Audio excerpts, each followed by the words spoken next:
Right guys, Bob16 and I am here with the third episode of the sort of, I don't know what to call it to be honest. This is sort of a series of players, basically, sort of 4 or so years ago, and I'm sort of doing the series to sort of show you guys how much teams have changed over the past sort of 4 years, and how much they've developed, and how much they've maybe got worse.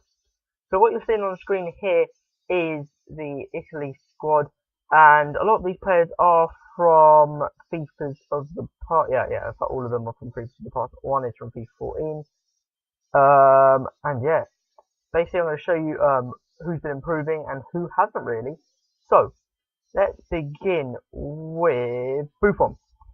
Oh yeah, also, by the way, I have done previous videos on Belgium and Brazil, so please go and check them out on my channel. My channel is growing very, very nicely at the minute. Sort of getting around about nearly 70 views a day, which I'm very, very pleased with, and getting a couple of subscribers every couple of days, which is very, very nice. So please keep that up. Please like and subscribe, and hope you enjoy the video. So yeah, we're going to go with Buffon in goal. Obviously, Buffon is general star for Italy.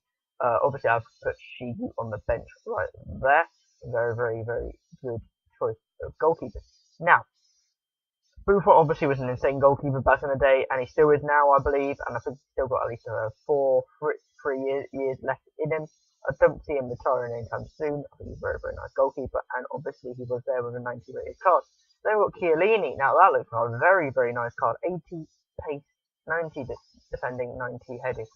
Obviously, he's been a bit Suarez, so I hope he's alright about that. I mean, obviously, he's now saying it's a bit excessive. I personally think Suarez should get his ban, sort of either extended by a month or stay the same. Don't think it should go down. I think it's a perfect ban for him. I know he's apologised, but personally, I feel that he still deserves his ban, especially from a Chelsea fan and an Italy fan. You know, he's been two of the players which I support. I'm not very pleased about that, and obviously, yeah, you sort of take those pans on the chin and learn from it, basically. Anyway, we then got the Sqaud, a left back. Now, this guy is one of the sort of young prodigies of Italy. He's improving at a very, very good rate. Looks very, very nice in the World Cup. I have to say, all our youngsters probably look better than a lot of our old blokes, apart from Perla, obviously. Which is very, very promising, obviously. But Italy was a very, very disappointing World Cup. We should have really done better in it. Costa Rica and Uruguay, I thought going forward we'd lack everything basically, and I'll talk about that a bit later in the video. So yeah, that's the Sqaud, great young player, and obviously he was showing it then with an inform when he was about 20, I believe, in 2013. Then we've got Balzaghi. Now he was playing for Werder Bremen back in the day. This was in FIFA 11. Didn't have a FIFA 10 card. I don't believe he did anyway. Might have done. I don't know. But whatever. Yeah, it looks an alright card, but obviously has got room for improvement. I think this guy, I think he's about 30, so he's sort of in his prime, but I think he can get a little bit better. Then we've got a Barca. Now, but he's a bit of one of those players who just sort of has pace and nothing else. You know, that card looks absolutely just, I mean, you wouldn't believe he's a right back now, would you, with those stats? I mean, 67 defending, 60 heading. What is good offer defensively? He doesn't really offer much defensively for Italy anyway. I think he sort of bombs down the wing a bit too much and sort of doesn't contribute whatsoever in defence. Very, very much pisses me off a lot of the time. Anyway, we then got Thiago Motta. Now, you're probably looking at his flag in the background and thinking, he's Brazilian. How is he Italian? Well, guess what? He is Italian. Now, I'll give you a little historical fact here. Quite a lot of players in Brazil and in Argentina are in fact distant Italian. Now, look at the surname of Messi. Think about that for a second. That is in fact an Italian surname. Yeah, it is an Italian surname. I asked my grandparents, they say it's definitely Italian surname. So Messi is distant Italian. He just, his grandparents probably Argentine, but then beyond that, he probably is in fact Italian. So there you go.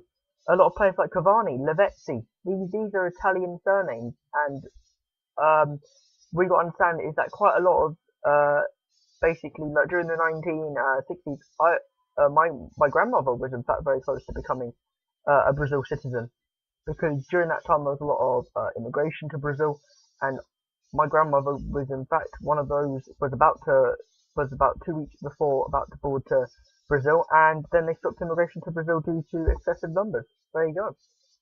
Little historical fact there, probably not very interesting, but there you go. It just shows you how sort of players can change nations quite a bit. Then we move on to Rossi. Now Rossi is superb centre defensive midfielder. Very, very nice player. Sort of stayed the same for quite a bit now. He's 29, getting on a bit. Nearly got a move to Chelsea during the summer. I would have loved him to be at Chelsea. Very, very solid defender indeed. And yeah, a very, very good player indeed. Then we move on to Marquisio. His picture shows him with very, very long hair. But you wouldn't even know it was Marquisio. Very, very barely recognisable as Marquisio. Getting better. Nearly got a move to Man United. Don't think he would have done too well at Man United, to be honest. He's a very nice player, but I don't think he suits sort of Man United sort of type of player. Then we move on to the good himself, Andrea Pirlo. This man is nothing more I can say. He's a god. He's simply unbelievable. This man makes football look easy. He makes life look easy. He makes everything look easy. He doesn't even when he hit the crossbar, he didn't even like. Had it been any other player, they would have cried, slammed the ground. They'd been like, "Oh shit, I missed. That would have been the best goal." Pirlo was like, "So what?" This man is his heart rate must be he must have the slowest heart rate in the whole entire world. You know, he barely runs. I think 62 paces and is a complete over exaggeration. He should be what, 2? He barely runs. It was like there was a video against England. He only sprinted 5 times.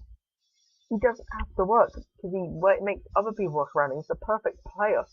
Thinking about it, why would you want to play like Pirlo? You barely have to do any work. All you got to do is receive the ball and pass it, and do the old really good shot. He's absolutely sublime as a footballer. I very, very much hope he comes out of retirement and continues to play for Italy. Then move on to Antonio Candreva. This is one of Italy's sort of younger players, so he's 26 in a minute. Very, very, very nice player indeed. I think he was playing for who I can't recognise that bad. But anyway, very, very nice player. He sort of plays on the wing quite a bit. Very, very good against England. Indeed, a lot of England fans say they deserve to win, and obviously a lot of my viewers are English. I'm going to say I was prepping myself in the past. Basically, in the last 40 minutes, I'm sure every Italian fan would admit that we were crapping ourselves because you looked so likely to score. It was actually unbelievable. And I thought you eventually did sort of score, but luckily you didn't. But anyway. Then move on to Balotelli up top, playing for Inter Milan. Obviously that was the year he got his move to Man City.